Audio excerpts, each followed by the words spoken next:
कथा प्रारंभ करते हैं।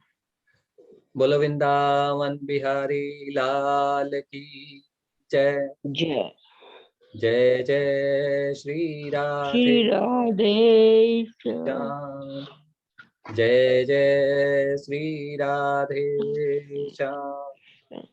बोलो स्वामी राम सुखदास जी महाराज की जय। जय। तीसरा अध्याय 42वां और 43वां श्लोक। आज हमारा ये तीसरा अध्याय पूर्ण हो जाएगा।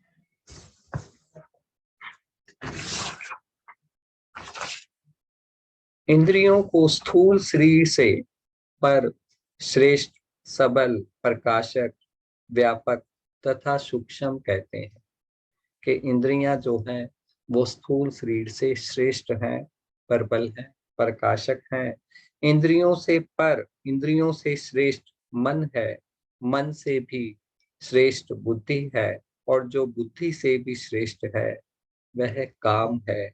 इस तरह बुद्धि से काम को जानकर, बुद्धि से पर काम, श्रेष्ठ काम को जानकर अपने द्वारा अपने आप को वश में करके, हे महाभाव, तू इस काम रूप दुर्जय शत्रु को मार डाल। कामना रूपी दुर्जय शत्रु को मार डाल। शरीर तथा विषयों में इंद्रियां श्रेष्ठ हैं। तात्पर्य यह है कि इंद्रियों के द्वारा विषयों का ज्ञान होता है, पर विषयों के द्वारा इंद्रियों का ज्ञान नहीं होता। हमें सारे विषयों का ज्ञान इंद्रियों से ही होता है। इंद्रियां विषयों के बिना भी रहती हैं, पर इंद्रियों के बिना विषयों की सत्ता सिद्ध नहीं हो सकती। कि इंद्रियां तो बिना विषयों के भी रह सकती हैं। जब इंद्रियां पूरी तरह शुद्ध हो जाती हैं तब उनमें विषय नहीं रहते, पर विषयों की इंद्रियों के बिना कोई सत्ता है ही नहीं, क्योंकि विषयों में वह सामर्थ्य नहीं है कि वे इंद्रियों को प्रकाशित करें, बल्कि इंद्रियां विषयों को प्रकाशित करती हैं। भोग पदार्थों को इंद्रियां ही प्रकाशित करती हैं। इंद्रियां वही रहती हैं, पर विषय बदलते रहते हैं। कि मनुष्य की कभी धन में ज्यादा रुचि रहती है, कभी सुख आराम में ज्यादा रुचि रहती है, कभी वासनाओं में रुचि रहती है। तो इंद्रियां तो वही हैं जन्म से लेकर मृत्यु तक, पर विषय बदलते रहते हैं। इंद्रियां व्यापक हैं और विषय व्याप्य है। इंद्रियां व्यापक रूप में ग्रहण करती हैं और वो व्याप्त रहते हैं, अर्थात विषय इंद्रियों के अंतर्गत आते हैं, पर इंद्रियां विषयों के अंतर्गत नहीं आती। कि विषयों जो है, क्योंकि इंद्रियों के द्वारा ही ग्रहण होते हैं, तो वो इंद्रियों के अंतर्गत आते हैं। विषयों की अपेक्षा इंद्रियां सूक्ष्म है, इसलिए विषयों की अपेक्षा इंद्रियां श्रेष्ठ हैं, सबल है, प्रकाशक है, व्यापक है और सूक्ष्म है। क्योंकि इंद्रियों से ही हम सारे विषयों को ग्रहण करते हैं। आंखों से देखकर, कानों से सुनकर, त्वचा से स्पर्श करके और रसना से रस ग्रहण करके, नाक से सूंघकर, हम सारे विषयों को इंद्रियों से ही ग्रहण करते हैं। इंद्रियां मन को नहीं जानती, पर मन सभी इंद्रियों को जानता है। इंद्रियों में भी प्रत्येक इंद्रियां अपने अपने विषय को ही जानती है, अन्य इंद्रियों के विषय को नहीं। जैसे कान केवल सुन सकता है, देख नहीं सकता, ऐसे ही हमारी पांचों ज्ञान इंद्रियां अपने विषयों को ही जानती हैं। परंतु मन जो है वो पांचों ज्ञान इंद्रियों को तथा उनके विषयों को भी जानता है। इसलिए मन इंद्रियों से श्रेष्ठ, सबल, प्रकाशक, व्यापक और सूक्ष्म, क्योंकि मन इंद्रियां जो भी देखती हैं वो सीधा मन ही उनका चिंतन करता है। मन बुद्धि को नहीं जानता, पर बुद्धि मन को जानती है। मन में जो भी चिंतन होता है उसको बुद्धि जानती है। मन कैसा है, शांत है या व्याकुल, ठीक है या बेठीक, इत्यादि बातों को बुद्धि जानती है। इंद्रियां ठीक काम करती हैं या नहीं, इसको भी बुद्धि जानती है। अर्थ ये है कि बुद्धि मन को तथा उसके संकल्पों विकल्पों को भी जानती हैं और इंद्रियों को तथा उनके विषयों को भी जानती हैं। इसलिए इंद्रियों से श्रेष्ठ जो मन है, उस मन से भी बुद्धि श्रेष्ठ, बलवान, परपाक्षक, व्यापक और सूक्ष्म है। बुद्धि का स्वामी अहम है। बुद्धि का भी जो स्वामी है वो अहम है। इसलिए कहता है कि मेरी बुद्धि, बुद्धि करण है। बुद्धि जो है वो साधन है और अहम जो है वो कर्ता है। अहम के द्वारा ही करण परतंत्र होता है, पर कर्ता स्वतंत्र होता है। हम अपने बुद्धि से विचार करके जो करना चाहें वो कर सकते हैं। तो अहम जो है वो स्वतंत्र है। इस अहम में जड़ अंश है। इस अहम में जो जड़ अंश है उसमें काम रहता है, कामनाएं रहती हैं, और जड़ अंश के मेल होने के कारण वह काम चेतन रूप में, चेतन स्वरूप में प्रतीत होता है। हमें लगता है कि कामनाएं हमारे अंदर, पर कामनाएं जड़ में है, हमारे चेतन में नहीं है, जो हमारा स्वरूप है। वास्तव में अहम में भी काम रहता है, क्योंकि वही भोगों की इच्छा करता है और सुख दुख का भोक्ता बनता है। सुख दुख की कल्पना करता है, सुख दुख को ग्रहण करता है। भोक्ता, भोग और भोग्य, इन तीनों में जातीय एकता है। भोक्ता जो ग्रहण कर रहा है, भोग जो भोग है, और भोग्य जिन्हें ग्रहण किया जा रहा है। इनमें साजातियां न हो तो भोक्ता में भोग्य की कामना या आकर्षण ही हो ही नहीं सकता। अगर यदि ये एक जाति के न होते, एक प्रकार के न होते, तो इनमें आकर्षण ही नहीं होता। उस परम प्रकाशक शुद्ध चेतन में कामना नहीं है। अहम तक सब प्रकृति का अंश है। जहां तक हमारा अहंकार रहता है, हमारा जो अंतःकरण है वो चार चीजों से बना है: मन, बुद्धि, चित्त और अहंकार, अहम। तो जो अहंकार है, जो हमारी कामनाएं हैं, वो अहंकार में ही रहती हैं, अहम तक ही रहती हैं। अहम सब प्रकृति का अंश है और उस अहम से भी आगे साक्षात परमात्मा का अंश स्वरूप है, जो शरीर, इंद्रियां, मन, बुद्धि, अहम, इन सब का आश्रय, आधार, कारण और प्रेरक है। श्रेष्ठ है, बलवान है, प्रकाशक है, व्यापक है और सूक्ष्म है। क्योंकि उस अंश के बिना ना इंद्रियां काम कर सकती, ना मन काम कर सकता, ना बुद्धि काम कर सकती, ना अहम ही काम कर सकता। जड़ प्रकृति का अंश ही सुख दुख में परिणित होता है, अर्थात सुख दुख रूप विकृति जड़ में ही होती है। सुख दुख जो हम ग्रहण करते हैं वो मन में संकल्पों विकल्पों के द्वारा ही हमारे जड़ में ही होती है। चेतन में विकृति है ही नहीं। चेतन तो निर्विकार है। चेतन विकृति का ज्ञाता है, लेकिन चेतन जो है वो विकृति को जानता है, परंतु जड़ से मेल होने के कारण सुख दुख का भोक्ता चेतन ही बनता है, अर्थात चेतन ही सुखी दुखी होता है।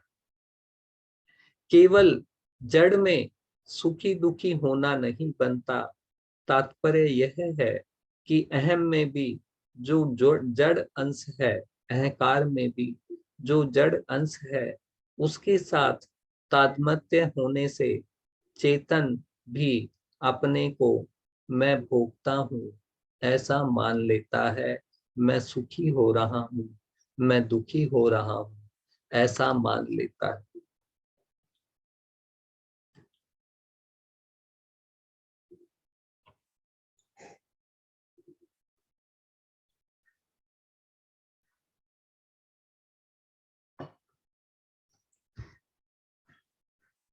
स्थूल शरीर विषय है और इंद्रियां वही कारण है।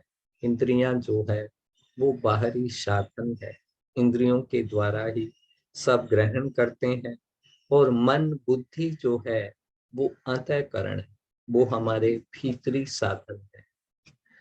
स्थूल शरीर से इंद्रियां श्रेष्ठ है, सबल है, प्रकाशक है, तथा इंद्रियों से बुद्धि है और बुद्धि से अहम है, और जो करता है उस अहम में काम अर्थात लौकिक इच्छा रहती है। उस अहम में जो कि करता है, जो कि कहता है कि मैं ये कर रहा हूँ, मैं वो कर रहा हूँ, मैं शरीर हूँ, मुझे ये चाहिए, उस जो कर्ता में है उसमें सारी कामनाएं और लौकिक इच्छाएं, इस लोक की या परलोक की इच्छा भी रहती है। अपनी सत्ता अर्थात होनापन, अपना स्वरूप चेतन, निर्विकार और सच्चित आनंद रूप है। जब वह जड़ के साथ तादात्म्य कर लेता है, तब अहम उत्पन्न होता है और स्वरूप कर्ता बन जाता है।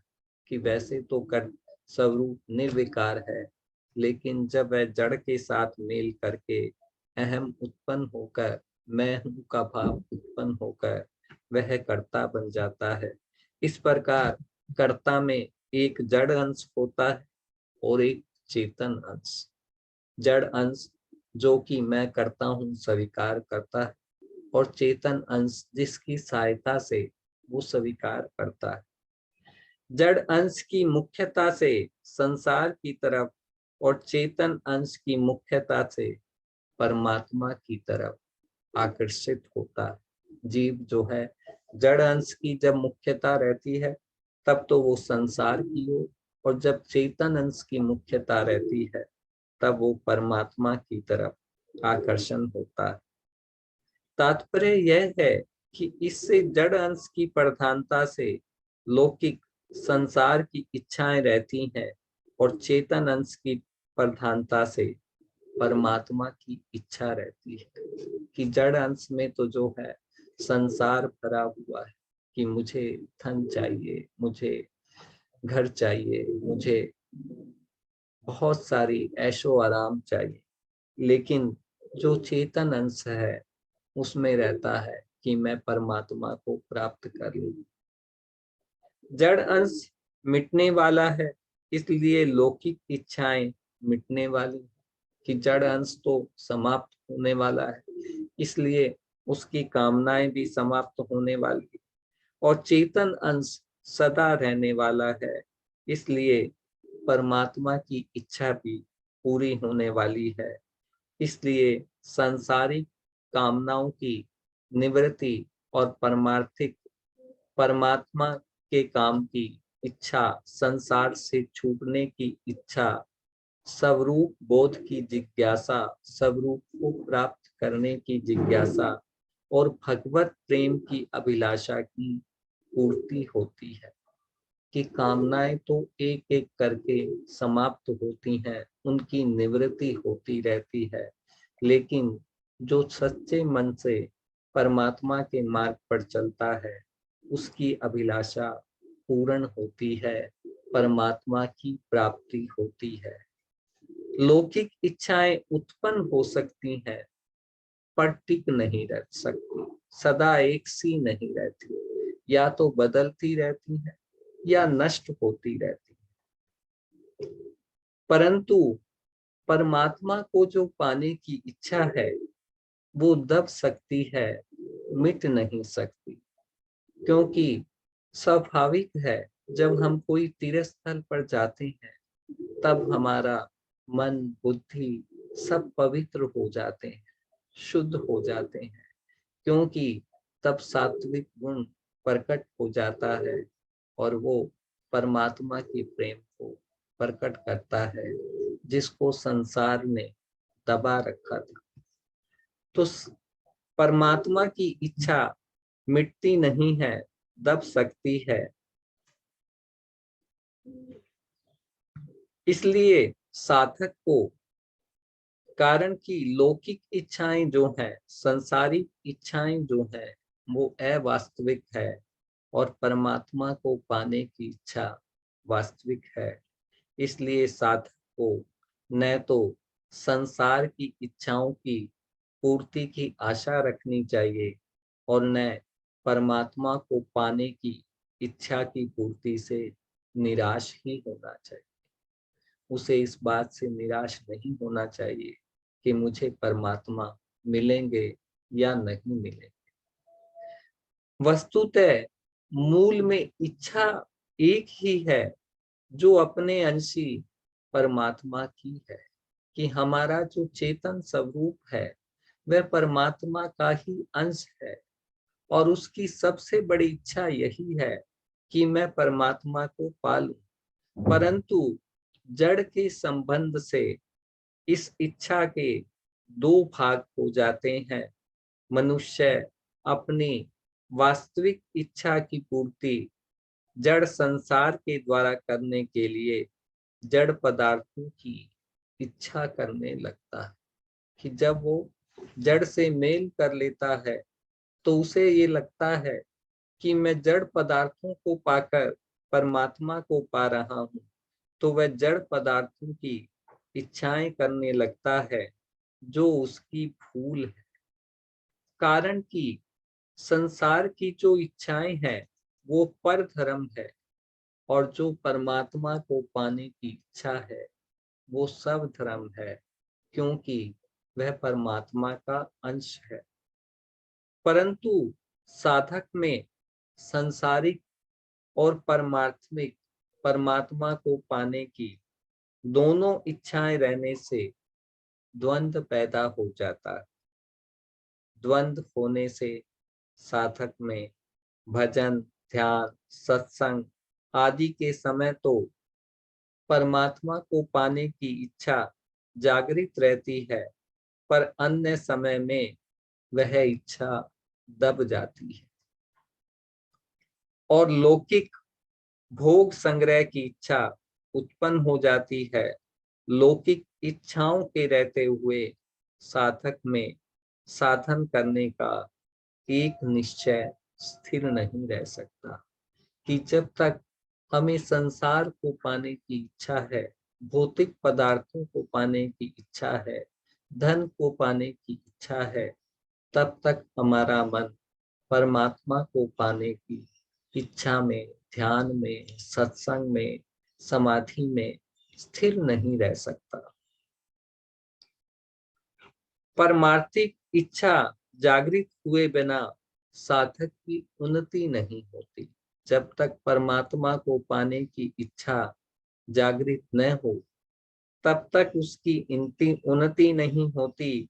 जब साधक का एकमात्र परमात्मा प्राप्ति का करने का दृढ़ उद्देश्य हो जाता है, कि एक ही उद्देश्य है, मुझे तो परमात्मा को ही प्राप्त करना है, तब यह द्वंद्व मिट जाता है और साधक में एक परमार्थिक इच्छा, परमात्मा को पाने की इच्छा प्रबल रह जाती है।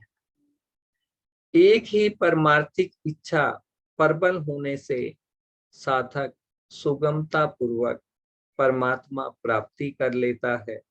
इसलिए लौकिक और परमार्थिक इच्छाओं का द्वंद्व मिटाना साधक के लिए बहुत आवश्यक है कि साधक को जो है सांसारिक इच्छाओं को मिटाकर एक दृढ़ उद्देश्य बनाना पड़ता है कि मुझे तो परमात्मा को ही प्राप्त करना है।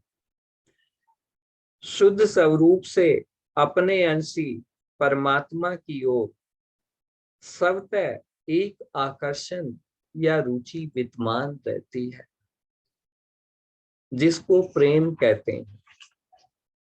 जब वह संसार के साथ अपना संबंध मान लेता है, तब वह प्रेम दब जाता है, काम उत्पन्न हो जाता है, कामनाएं उत्पन्न हो जाती हैं।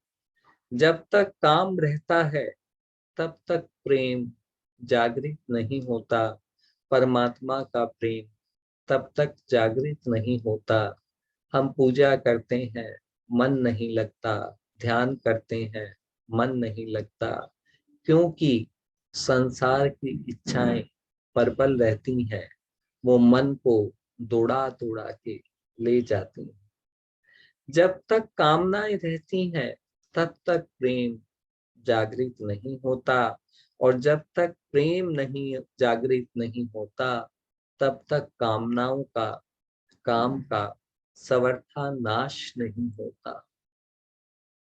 जड़ अंश की मुख्यता से जिसमें संसारिक भोगों की इच्छा काम रहती है, उसी में चेतन अंश की मुख्यता से परमात्मा की इच्छा भी रहती है।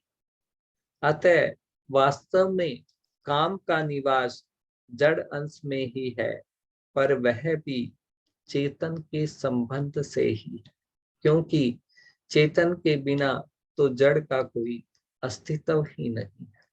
हमारी मन, बुद्धि, इंद्रियां सब उसी चेतन से ही तो प्रकाशित होता है, जो वाणी की भी वाणी है, मन का भी मन है। तो चेतन का संबंध छूटते ही काम का नाश हो जाता है। अर्थ यह हुआ कि चेतन द्वारा जड़ से संबंध विच्छेद करके ही जड़ चेतन के अहम का नाश हो जाता है, और अहम का नाश होते ही काम भी नष्ट हो जाता है। कि चेतन के द्वारा ही अहम का, जब हम जड़ से संबंध विच्छेद कर लेते हैं, तब अहम का नाश होता है, हमारे अहंकार का, मैं हूं का नाश होता है, मैं हूं है में परिवर्तित हो जाता है, और अहम का नाश होते ही कामनाओं का भी नाश हो जाता है। जब चेतन अपना संबंध जड़ से मान लेता है, तब उसे संसार की भी इच्छा होती है, और परमात्मा की भी। जड़ से संबंध मानने पर जीव से यही भूल होती है कि वह सच्चित आनंद स्वरूप परमात्मा की इच्छा, अभिलाषा को संसार से पूरी करने के लिए सांसारिक पदार्थों की इच्छा करने लगता है। कि परमात्मा की इच्छा को पाने की इच्छा को पूरी करने के लिए वह सांसारिक पदार्थों की इच्छा करने लगता है। परिणाम स्वरूप उसकी ये दोनों ही इच्छाएं स्वरूप के बोध के बिना, स्वरूप के ज्ञान के बिना कभी मिटती नहीं है। ना तो संसार की इच्छा मिटती है, ना परमात्मा को पाने की इच्छा मिटती है। संसार को जानने के लिए संसार से अलग होना है, और परमात्मा को जानने के लिए परमात्मा से एक होना है, अभिन्न होना आवश्यक है। क्योंकि वास्तव में समय की संसार से भिन्नता है। हम संसार से अलग हैं, जो हमारा स्वरूप है, और परमात्मा से हम एक हैं, क्योंकि परमात्मा के ही अंश है। परंतु संसार की इच्छा करने से समय संसार से अपनी अभिन्नता या समीपता मान लेता है, कि जो हम संसार की कामना करते करते हम संसार से एक हो जाते हैं और हम शरीर को ही अपना स्वरूप मान लेते हैं।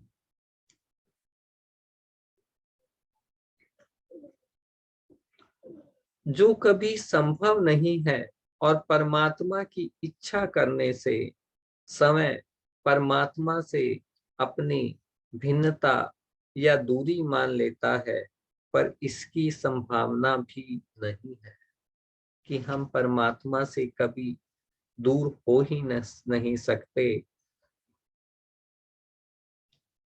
यदि परमार्थिक इच्छा तीव्र हो जाए तो लौकिक इच्छाएं, संसार की इच्छाएं स्वतः अपने आप मिट जाती है और लौकिक इच्छाएं सर्वथा मिटने पर परमात्मा की प्राप्ति हो जाती है, अर्थात नित्य प्राप्त परमात्मा का अनुभव हो जाता है। कारण कि वास्तव में परमात्मा सदा सर्वत्र विद्यमान है, पर लोक इच्छाएं रहने से, संसार की इच्छाएं रहने से उसका अनुभव नहीं होता। हमारे एक तरफ संसार है, एक तरफ परमात्मा है। हम या तो संसार को पालें या परमात्मा को पालें, पर मनुष्य दोनों चीजों को पाना चाहता है। तो दोनों चीजों को पाने से उसकी जो परमात्मा पाने की इच्छा है वो दब जाती है और संसार को पाने की जो इच्छा है वो मुख्य हो जाती है। और धीरे धीरे वह संसार में इतना रच जाता है कि उसे लगता है कि मेरा जो स्वरूप है वो संसार ही है। धन की कामना इतनी बढ़ जाती है, परिवार का मोह, ममता, आसक्ति इतनी बढ़ जाती है कि परमात्मा को पाने की इच्छा फिर कहाँ दिखाई नहीं देती, रहती ही नहीं। सिर्फ परमात्मा को पाने का एक थोड़ा सा, बस बहुत थोड़ा सा अंश रह जाता है, जो कभी बहुत कम ध्यान आता है कि मुझे परमात्मा को पाना है। और अभी कलयुग में तो ये उद्देश्य ही नहीं रहा कि परमात्मा को पाना है, सबको संसार को ही पाना है। बड़ा घर, बड़ी गाड़ी, धन, सारी सुख सुविधाएं, ऐश्वर्यों, आराम, इनको पाने के लिए वो परमात्मा को पाने की इच्छा करते हैं, परमात्मा की पूजा करते हैं, ध्यान करते हैं, पाना संसार को ही।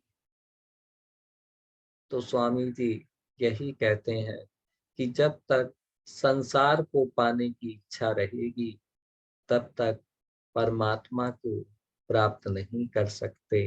हमें संसार को पाने की इच्छा को एकदम मिटाना होगा, तभी परमात्मा की प्राप्ति हो सकती है। आज ना बोलो वृंदावन बिहारी लाल की जय। जय जय श्री राधे, जय जय श्री राधे श्याम। स्वामी राम सुखदास जी महाराज की जय। जय जय।